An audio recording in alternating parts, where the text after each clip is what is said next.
Una antigua película educativa sobre la esquizofrenia. Los pacientes llevaban caretas puestas para que no se les reconociera. A los psiquiatras no les resultó fácil rodar esta película. ¿Qué se pretendía demostrar sobre una enfermedad en la que los pacientes a menudo escuchaban voces, padecían alucinaciones o tenían manía persecutoria? ¿Cómo se establecía la diferencia en el diagnóstico de una persona esquizofrénica o simplemente con un comportamiento extraño si no se conocía la diferencia entre ambas cosas y su origen era tan confuso? ¿Cómo se enfrenta uno a este fenómeno que se encuentra entre nosotros, entre nuestro grupo, en el que vemos a personas que tienen un mundo propio y que incluso tienen visiones, una impresionante fuerza profética, que quieren enriquecerse y hacer feliz al mundo en el que viven? He tenido un paciente que acabo de tratar en la unidad que quería comprar la clínica por 1.000 millones y le hizo a nuestro presidente una oferta muy concreta. Por consiguiente, en este mundo fantástico que habita entre las personas esquizofrénicas, que naturalmente les impulsa, que comprobamos que existe en nuestra cultura, ¿cómo podemos contribuir y qué conclusión podemos extraer para explicar que son como son? ¿Y entonces? El diagnóstico de la esquizofrenia es difícil de hacer, ya que no está muy clara cuál es su causa y la enfermedad en sí es un gran misterio. Según se conoce a través de una antigua encuesta realizada en un psiquiátrico en la admisión a los enfermos que ingresaban por primera vez hace 100 años, los psiquiatras consideraban que el origen podía ser una educación incorrecta, comportamientos de origen religioso, la avaricia, pero también la vida, la pérdida del honor o lo que es más sencillo, la pérdida de la potencia, y por consiguiente el onanismo endemoniado. Pero los psiquiatras eran conscientes de que hurgaban en la niebla. La verdadera causa permanecía irreconocible. Desconocida. Sin embargo, en el año 1900 se produce un resurgimiento científico. Hasta ese momento todavía se creía que todos los valores de la ciencia se conocían. El mundo estaba prácticamente descubierto. Se debía traspasar la niebla que flotaba en torno a la demencia. Los demonios y los espíritus, que anteriormente habían sido considerados como los causantes de la enfermedad, quedaron desplazados por la electricidad y los gases residuales de los automóviles. ¿Pero qué es entonces? Enseguida se produce un cambio en un doble sentido en cuanto a las causas que producen la enfermedad. ¿Es la esquizofrenia una enfermedad mental o en cierta manera es una enfermedad biológica, un concepto revolucionario? ¿O es una enfermedad de la mente que en líneas generales no está al alcance de la mano como se había pensado hasta ahora? Surge un planteamiento sobre los principios filosóficos que separa las distintas posturas de hoy en día. Atrás quedan las cabinas de rejas y las camillas de inmovilización en las que se les retenía. Se crean instituciones nuevas y modernas y los médicos comienzan a hacer terapias con los pacientes, como por ejemplo en esas norias donde los enfermos giran como en un tío vivo, donde se pueden despertar sentimientos de felicidad. Muchos pacientes ingresan durante meses en clínicas donde se encuentran protegidos a través de baños con vendajes que les proporcionan relajación y tranquilidad durante horas. Sin embargo, con el nacionalsocialismo todo cambia. Renombrados investigadores huyen de Alemania. La teoría de la relatividad estatal controla absolutamente las mentes. Hay una discriminación absoluta hacia la locura. La humanidad se subdivide en seres provechosos y dañinos. Los nazis intentan a través de películas divulgativas machacar las mentes.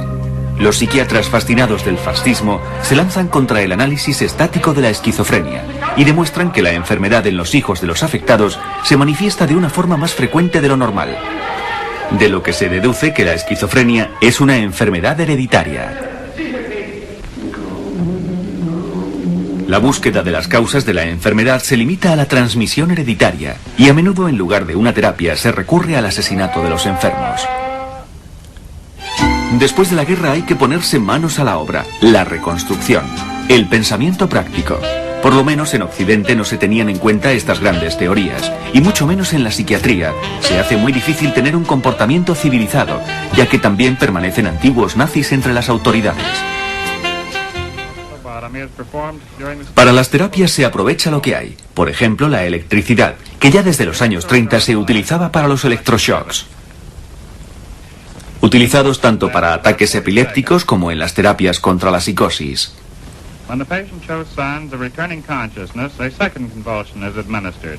También los electroshocks se utilizaban parcialmente para los preparativos y a continuación las operaciones de cerebro, las lobotomías.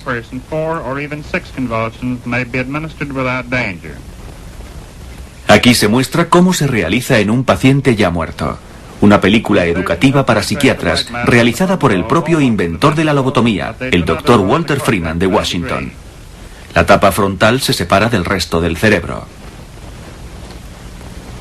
El doctor destaca lo fácil y rápida que resulta hacer esta operación. Solo se necesita habilidad artesanal y un piolet, que se introducirá hasta el cerebro a través de los ojos. Hasta ese momento se creía que a los esquizofrénicos había que arrestarles, ya que no se les podía hacer responsables de la fantasía y la creatividad de su cerebro. Con esta operación se separaban las conexiones de las partes afectadas del resto del cerebro. Que los psiquiatras tuvieran plena seguridad en cuanto a la causa de la enfermedad llevó a una de las terapias más graves que dio lugar a personas emocionalmente deshechas. En principio, estos métodos se abandonaron con el descubrimiento de los medicamentos psiquiátricos modernos, los neurolépticos. Se produce una desconexión de todos los córtex frontales y por lo tanto del dominio del cerebro, muy importantes en la posesión de la fantasía y la creatividad.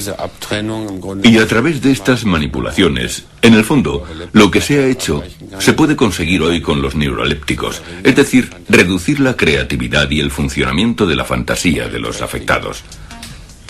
Los neurolépticos tienen gran éxito de ventas, como se demuestra en el mercado durante los años 60.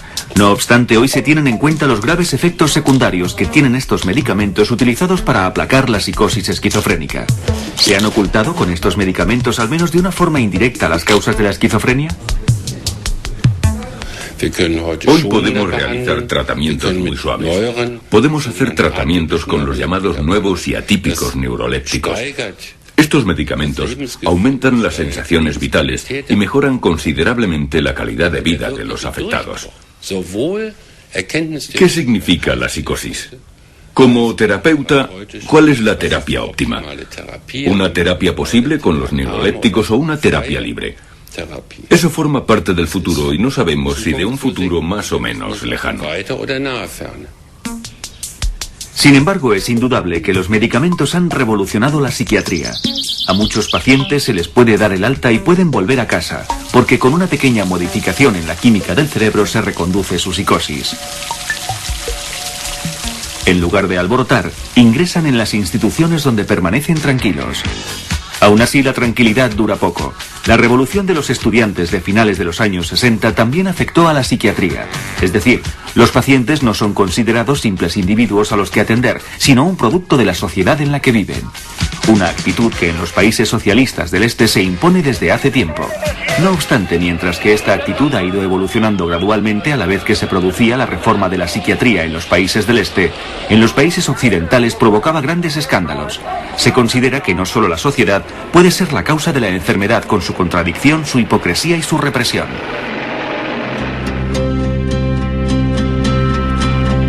El punto culminante de esta opinión lo encontramos en Heidelberg, en el colectivo de pacientes socialista. Al aceptar que el enfermo de esquizofrenia especialmente sensible se encuentra afectado por la injusticia y la contradicción de la sociedad, este se convierte en un revolucionario.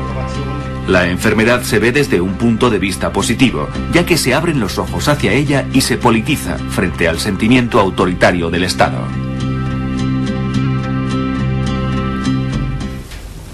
De esta forma, esta actitud queda hoy desestimada.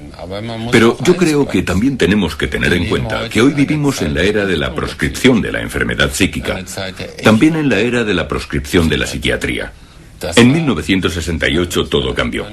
En esta época existía una glorificación de la psiquiatría y de la enfermedad mental, pero de ningún modo se producía en toda la psiquiatría, sino que definía la reforma psiquiátrica que ya se había magnificado.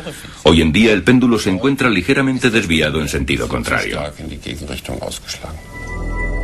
Quizá tenga algo que ver en esto que hoy la causa de la esquizofrenia se vuelve a buscar más en el aspecto biológico.